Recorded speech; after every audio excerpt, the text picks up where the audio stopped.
Hi, and welcome to Enchantment of Eternity's review for Orphan Black Season 4, Episode 1, The Collapse of Nature. This video is the first in the series of videos where I review episodes of Orphan Black, so I'll have to give a spoiler warning for Orphan Black up to Season 4, Episode 1. If you haven't seen up to this point, you may not want to watch this video, otherwise some things may be spoiled for you.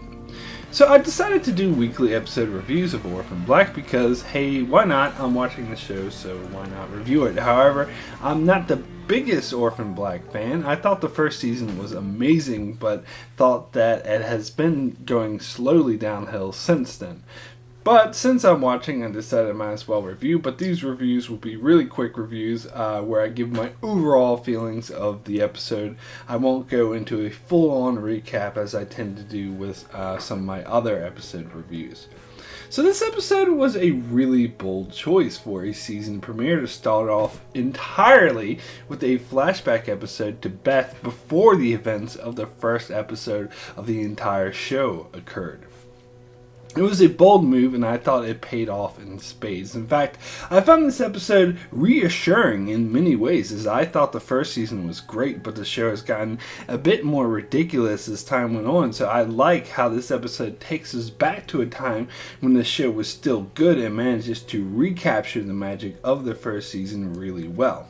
I had always had a problem with the Beth storyline in this. It didn't really make sense to me that Beth would commit suicide after just contacting other clones such as Allison and Cosima and beginning to investigate this whole thing. However, the episode did an amazing job of making it all make sense, and Beth came off as a completely believable character here, and it shows exactly how she might have been driven to commit suicide in a way that makes total sense, as she's doing drugs, having issues with life overall, and feeling really betrayed by finding out that her boyfriend is a spy, and then killing the woman that we know that she did, and doing it by accident in a way that really drove her over the edge, and it totally makes sense.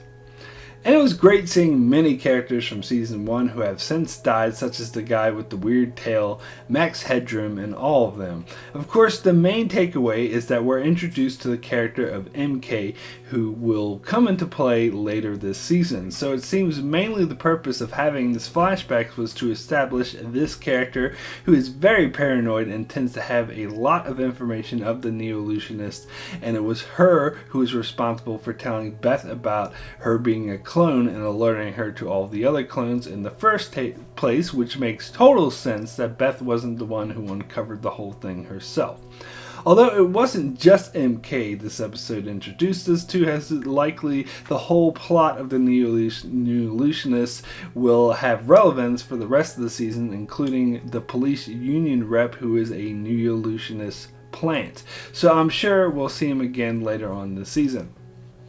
Towards the end of the episode, I actually thought we were going to see Beth commit suicide, which I thought would have actually been a bit more powerful, but that's okay. Although I was half thinking they were going to reveal that Beth was still alive, and it wasn't actually her who committed suicide, but MK. But we saw MK at the end of the episode in present time, so we know that that isn't the case. And I'm partly relieved, because I do think it would be really silly and too soap opera-y if it were revealed Beth was still alive. I think it works much better as an introduction of the new MK character, who will be really interesting to see later this season.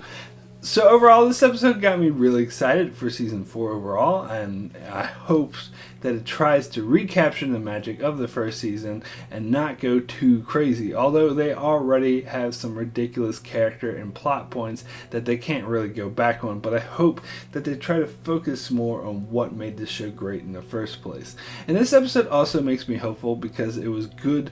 It was so good and did a good job of connecting it so well to Season 1 and even explain things a bit better while setting up a storyline in present times. So my rating for The Collapse of Nature out of 10 is an 8, extremely good. A bold move for a season premiere to do an entire flashback episode, and it was really fascinating and matched up perfectly with Season 1, leading to some great Season 1 nostalgia, while at the same time setting up characters and plot points for the coming season. However, it was a tad bit slow and a tad bit boring, and did feel slightly jarring having this at the start. So it wasn't an extraordinary episode by any means, but still a really interesting one that was pulled off pretty well. So that's it for my review of The Collapse of Nature. Be sure to check out my channel every week as I review episodes of Orphan Black, and also as I review the upcoming Season 6 of Game of Thrones, as well as many more videos on shows like Star Trek, Fear the Walking Dead, Better Call Saul, and more. And make sure to subscribe so you can keep up with all of that. Thanks a lot for watching.